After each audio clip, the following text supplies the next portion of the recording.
সারা দেশের সঙ্গে যথাযোগ্য মর্যাদায় পালিত হচ্ছে সুকান্ত ভট্টাচার্যের জন্মজয়ন্তী উৎসব। বুধবার উদয়পুর রাজস্বী কলাক্ষেত্রে গোমতী জেলা বিদ্যালয় শিক্ষা দপ্তরের উদ্যোগে কিশোর কবি সুকান্ত ভট্টাচার্যের 99তম জন্মজয়ন্তী উদযাপন উপলক্ষে রাজ্যভিত্তিক শ্রদ্ধাঞ্জলি অনুষ্ঠান অনুষ্ঠিত হয়।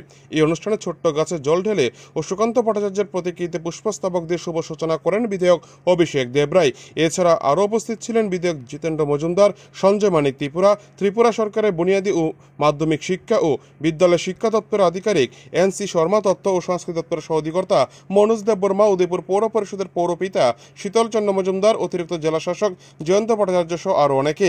সুকান্ত জন্মজয়ন্তী উপলক্ষে আয়োজিত অনুষ্ঠানে বক্তব্য রাখতে গিয়ে বিধায়ক অভিষেক দেবরায় বলেন, পৃথিবীর সবচেয়ে কম বয়সী কবি ছিলেন কবি সুকান্ত ভট্টাচার্য।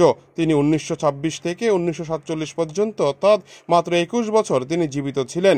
কবি সুকান্ত বিশ্ব সাহিত্যের একমাত্র কবি যিনি সবচেয়ে অল্প সময়ে কবি জীবন অতিবাহিত করেছেন।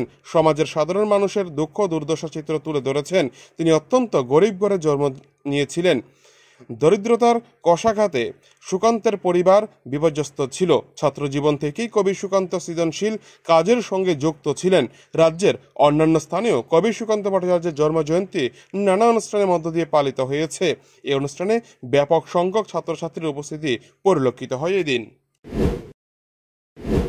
কিন্তু ওই সময় যারা এই স্বাধীনতার জন্য প্রাণ দিয়েছে তাদেরকে আমরা সম্মান জানাতে হবে, এবং যে পরিস্থিতির মধ্য দিয়ে আমরা এই স্বাধীনতা পেয়েছি ওই চেতনা চিন্তা যদি আমাদের মধ্যে না থাকে তাহলে আমাদেরও যেরকম আমরা দেখুন পার্শ্ববর্তী দেশ আমাদের বাংলাদেশ আছে, ওখানে দেখুন কি অবস্থা। কালকে আমরা দেখলাম পাকিস্তানের সমস্ত ছাত্ররা একত্রিত হয়েছে, দেশের বিরুদ্ধে আন্দোলন করছে। আজকে ইন্ডিয়া এবং ওই সমস্ত দেশগুলোর সাথে আপনারা কম্পারিজন করুন, আর যত বেশি এই ধরনের চিন্তা চেতনা আপনাদের ভেতর ইনফিল্ট্রেট হবে, যত বেশি আপনারা বিভিন্ন মনীষী আমাদের স্বাধীনতা সংগ্রামের সম্পর্কে জানবেন, তত বেশি আপনারা সমৃদ্ধ হবেন এবং আমাদের দেশও সঠিক পথে চলবে। কারণ আগামী প্রজন্ম আপনারা যারা আছেন আপনারাই দেশ চালাবেন, এবং আপনাদের যে কিশোর এই প্রতিবাদ এই গতিকে চ্যানেলাইজ করতে হবে। যেগুলো বলেছে নেশা সম্পর্কে